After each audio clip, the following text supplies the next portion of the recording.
l'histoire comment j'ai vécu la guerre. Enfin, du coup, je vis toujours. Donc voilà, je vous raconte. Ok, donc avant la guerre, 2022, 23 février. Du coup, on était allé avec mes amis s'amuser. Après, on était allé au magasin, on a bu des Red Bull en cachette de nos parents, bien sûr.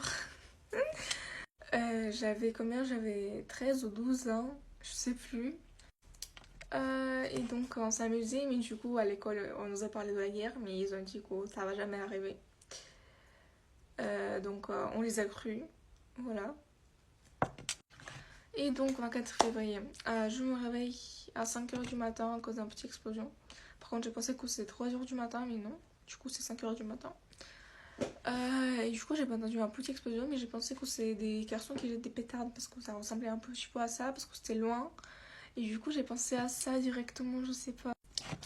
Et du coup, ben, après, il y a notre explosion, plus fort, qui a réveillé toute ma famille, genre ma mère, moi et mon père.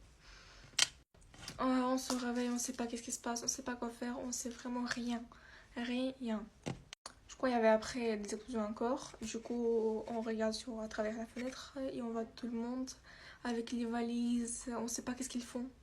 Et la voiture, elle était en réparation, donc on n'avait pas la voiture. Et donc, on a décidé d'aller se promener. Waouh!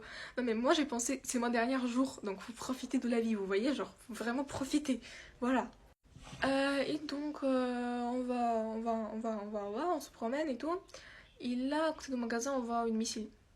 Et du coup, moi, j'étais en mode. Ah, d'ailleurs, j'ai oublié de dire qu'avant, on a appelé les pompiers, la police, pour demander qu'est-ce qui se passe. Ils disent, on était là où il y avait explosion, il n'y avait rien. Ouais. Et du coup, là, on voit la missile. On est en mode comme ça. C'est pour la première fois que j'ai vu vraiment genre des voitures militaires et tout, parce qu'ils ont traversé la route aussi. Et les militaires, j'ai vu aussi, donc ça m'a flippé, j'avoue. Devinez qui ne pouvait pas dormir, bien sûr, c'est moi. Et du coup, quand on se retournait, on savait vraiment pas quoi faire. Deuxième jour, on était allés se cacher. Je sais pas si ça s'appelle couloir ou je sais pas comment ça s'appelle. Genre, vous voyez, genre là, il y a la sortie. Et genre cette chambre pour sortir, je sais pas comment ça s'appelle en français. Donc on se cachait là-bas et mon père il dormait à côté. Donc il y avait toujours des explosions, j'avais vu. Et d'ailleurs au deuxième jour, j'ai vu une missile qui traversait notre bâtiment. Genre je regarde, il y a une missile, je suis en mode oh putain de merde, qu'est-ce qui se passe? Et du coup, bah, je pense que c'était le troisième jour que pour la première fois on a entendu l'alarme de l'air. Et mes parents ils étaient en train de dormir. Du coup, j'étais allée les réveiller. Oh maman, il y a l'alarme de l'air. Ah, quoi faire? Bien sûr, je les ai réveillés. Ils étaient un peu énervés parce qu'ils voulaient dormir. Ils n'ont pas dormi toute la nuit. Bien sûr, ça fait peur.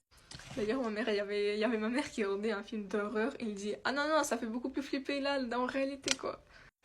Donc, quatrième jour, on a dormi déjà à métro. Mais mon père, en cinquième jour, mon père il est tombé malade. Genre, tout ce temps, on avait attendu les bombardements. Genre, on était allé. D'ailleurs, on était allé au magasin. Et là, au magasin, il y avait rien. Il y avait soit qui coûte trop cher, soit, je sais pas, c'est la merde. Voilà. Il y avait quasiment rien dans les magasins. Et du coup, on était y allé de magasin et là, il y a des bombardements. Oh là là, comment ça m'avait flippé. Oh là là là là.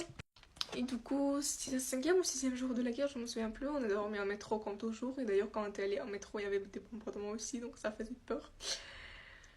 Et du coup, mon père est tombé malade, je crois. Et du coup, après. Waouh, non, je pense qu'il est tombé malade un petit peu après, mais il y avait des moments quand on n'avait pas le droit de sortir de chez nous, soit en métro, sauf quand il y a l'arme de l'air pour aller au métro, vous voyez. Mais genre, mon père il était quand même allé, mais à la fin des fins, il pouvait être tué par les militaires parce qu'il aurait pu croire que c'était un russe, parce qu'on n'avait pas le droit de sortir, vous voyez. Mais genre, il y avait beaucoup de gens qui sortaient, donc. Mais il y avait les cas même comme ça, que quelqu'un qui pensait que c'est russe, et les militaires ukrainiens, ils ont tué ce russe. Et du coup, mon père, il voulait aller à l'armée, mais ma mère, il a dit non, non, non, tu vas pas, non. Parce qu'on aurait pu aller, genre, elle aurait pu aller volontairement. Et d'ailleurs, c'est bien qu'au premier jour, notre voiture était en réparation parce qu'on aurait dû prendre la route, laquelle était vraiment bombardée de fous, et j'aurais pu mourir là-bas. Voilà. Je pense que j'ai rien oublié. Enfin, si j'ai oublié beaucoup de choses, j'ai pas dit beaucoup de choses, j'ai pas dit vraiment beaucoup de situations. Mais je voulais dire dans un livre, lequel j'écris en ce moment. Par contre, j'écris un truc Et genre j'écris que 6 pages, donc c'est pas vraiment beaucoup. C'est vraiment le début que j'ai écrit, genre le début, les premiers jours sans la guerre et tout. Les premiers jours de la guerre, je pense. Non, j'ai pas encore écrit même. Et donc je voudrais bien que vous la lisez dès que je vais la terminer. Je pense que je vais la terminer à 18 ans. Et je vais la publier sur Amazon. Voilà, donc qui voudra lire, écrivez-moi sur les commentaires. Parce que comme ça va me donner le courage d'écrire encore plus. Et voilà, au revoir.